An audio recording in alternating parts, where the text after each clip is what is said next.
You ask Tiger to solve. This deals with linear equations with one unknown. The final result is x equals 9/2. Let's solve it step by step. Group all x terms on the left side of the equation. Subtract 3x from both sides. Group like terms. Simplify the arithmetic. Group like terms. Simplify the arithmetic. Group all constants on the right side of the equation. Add 7 to both sides. Simplify the arithmetic.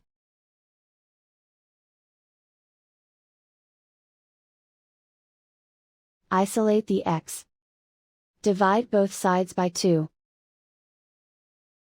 Simplify the fraction.